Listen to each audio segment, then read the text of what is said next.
মুর্দাবাদ মুর্দাবাদ মুর্দাবাদ ওখানে ফুকন মুর্দাবাদ মুর্দাবাদ মুর্দাবাদ ওখানে ফুকন মুর্দাবাদ মুর্দাবাদ মুর্দাবাদ ওখানে ফুকন মুর্দাবাদ মুর্দাবাদ মুর্দাবাদ ওখানে ফুকন মুর্দাবাদ মুর্দাবাদ মুর্দাবাদ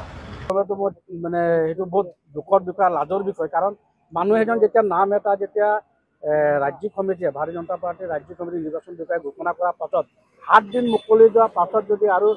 যোৱাকালি 25 তাৰিখে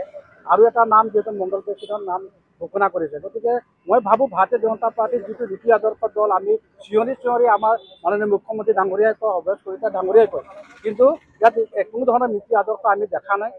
দেখি পোৱা নাই গতিকে ইয়াত এটা ডাঙৰ এটা ষড়যন্ত্ৰ লুকাই আছে কাৰণ ইয়াত কাৰোবাৰ গদিৰ স্বাৰ্থত এনেধৰণে নাম কৰ্তন কৰাৰ যি গদিৰ স্বাৰ্থৰ কাৰণে মাননীয় প্ৰশান্ত ফুকন ডাঙৰীয়াই যিজন তন মানে ধন বহবলেৰে তেখেতে আজি প্ৰকাশ কৰিলে যে মণ্ডল প্ৰেচিডেণ্টটো নিজৰ তত্ত্ব ছায়াতে তেখেতে ৰাখিব বিচাৰিছে সংগঠনটো যাতে আগবঢ়াই লৈ যোৱাৰ তেখেতে কোনো ধৰণৰ চেষ্টা কৰা নাই তেখেতৰ নিজৰ মই মাতালি কৰিবৰ কাৰণে মণ্ডল সভাপতি তেখেতৰ মতে উঠা বহা কৰিব লাগিব তেখেতে যে বোলে য'ত যায় তাত টিকাই ঘূৰিব পৰা মানুহক তেখেতসকলে মণ্ডল প্ৰেচিডেণ্ট দিব বিচাৰিছে আৰু তাৰ কাৰণে মই তীব্ৰ ভাষাৰে গৰিহণা কৰিছোঁ আৰু যোৱা যি নিৰ্বাচন পৰ্যায়বেক্ষক আহিছিলে তেখেতে প্ৰশান্ত ফুকন নিজে হোটেলত ৰাজ ইণ্ডিয়াত থৈছিলে ইয়াত এটা টকাৰ লেনদেন হৈছে বুলি মই গোন্ধ পাইছোঁ কাৰণ ইয়াত যদি এটা ধৰক যদি এটি নাথাকিলেহেঁতেন যদি দলে যিটো ঘোষণা কৰিছে সেই ঘোষণাটো কিন্তু তেখেতসকলে কিয় মানে বিধায়ক এজনে মানি নল'লে গতিকে তেখেতে দলৰ যিটো নীতি নিয়ম আছে তেখেতে বিধায়ক হৈ যেনে এজন তেওঁ নীতি নিয়ম ভংগ কৰিছে বুলি মই ভাবোঁ সেইটোতো একদম ডাইৰেক্ট স্পষ্ট আৰু জলজত পটপট কাৰণ তেখেতে মন্ত্ৰী হৈ কিনে আজি তেখেতে পাৱাৰ দেখাব বিচাৰিছে এহেঁতি পাহৰিছে যে ৰাইজতকৈ তেখেতে বিধায়কসকলে বা মন্ত্ৰী কোনো ডাঙৰ নহয় ৰাইজেহে ৰজা মানে ৰাইজে ৰজা গতিকে তেখেতে ৰাইজে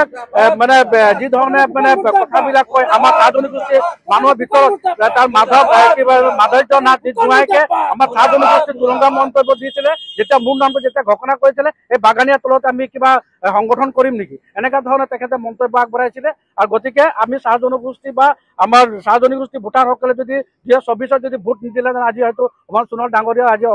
আমাৰ ডিব্ৰুগড় লোকসভাত সাংসদ নহ'লেহেঁতেন এইখিনি কথা আমি ইতিমধ্যে মই মাননীয় মুখ্যমন্ত্ৰী যোৱা কেইদিন যে আমাৰ ডিব্ৰুগড়লৈ আহিছে তেখেতক আমি পোনপটীয়াভাৱে মই সাক্ষাৎ কৰিছিলোঁ তেখেতৰ কথাটো কৈছিলোঁ যে মোক মণ্ডল সভাপতি হিচাপে নিযুক্তি দিছিলে আৰু এই নিযুক্তি দিয়াত ইয়াত মানে ষড়যন্ত্ৰ চলি আছে বুলি তেখেতক মই জনাইছিলোঁ ভৱেশ কলিতা ডাঙৰীয়াই জনাইছিলোঁ মই সৰ্বসাধাৰণক জনাইছিলোঁ কিন্তু তেখেতসকলে কোনো ধৰণে সিদ্ধান্ত নোলোৱাৰ কাৰণে আজি আমি প্ৰেছ মিট তথা আপোনালোকৰ সামাজিক মাধ্যমত ভাৰতীয় জনতা পাৰ্টীয়ে আমাৰ উচ্চ পৰ্যায়ৰ বিষয়াক আমি জনাব বিচাৰিছোঁ যাতে সেইটো উচিত ব্যৱস্থা হ'ব লাগে যদি সঁচা অৰ্থে যদি দলটো চলাব বিচাৰে তেতিয়া দলৰ যি নীতি নিয়ম আছে এই নীতি নিয়মত দলটো চলালে ভাল হ'ব যদি কোনোবাই ব্যক্তিগত বিশেষ বা কোনোবা বিধায়কৰ জৰিয়তে যদি দল সংগঠন চলাব বিচাৰিছে তেতিয়াহ'লে মই ভাবোঁ এই বিধায়কৰ যিটো মানে তাৰ পুতেক বা তাৰ মানে ছোৱালী ইহঁতক দায়িত্ব দিয়ক আৰু তেখেতে সেই ধৰণৰ সংগঠন কৰিলে ভাল হ'ব বুলি ভাবোঁ নহয় আমি মই এটা চিন্তা কৰিছোঁ কাৰণ যিহেতু আমি 2011 চনৰ পৰা বিজেপি কৰিছোঁ যেতিয়া বিজেপি কোনো ঢৌ নাই গোটেই মানে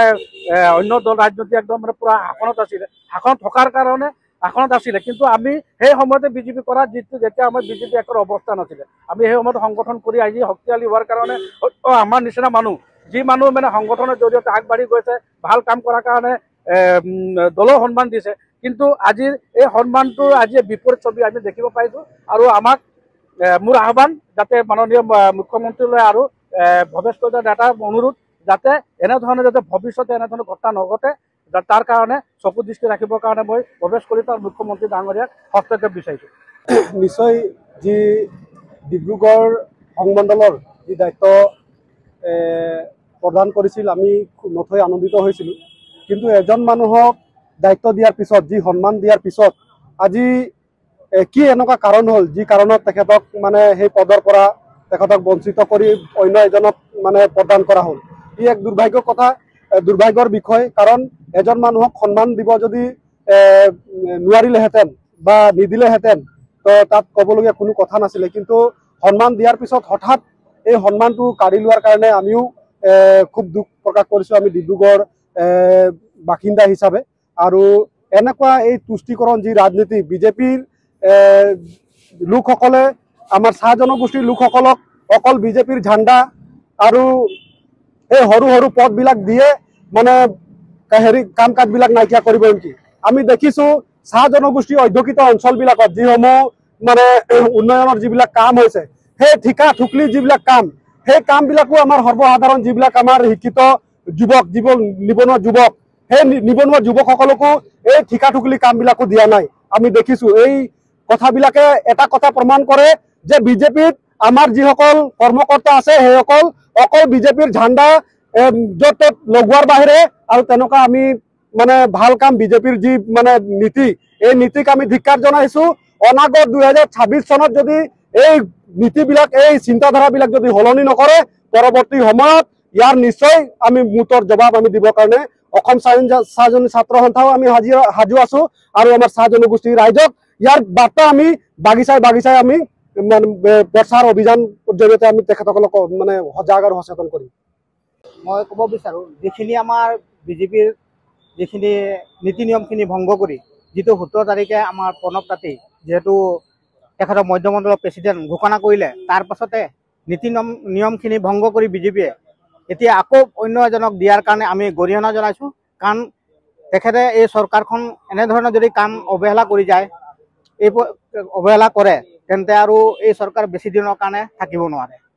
এই বুলিয়ে জনা হৈছে। কি বুলি ভাবে? বহুত ধৰণৰ ষড়যন্ত্ৰ হৈছে আৰু ষড়যন্ত্ৰ কৰাৰ কাৰণে আমাৰ নিজৰ ভিতৰতে এতিয়া ক'ব গ'লে প্ৰণৱ তাঁতীক তেখেতৰ নাম কাটি অন্য এজনক নিজৰ মানুহৰ ভিতৰতে আৰু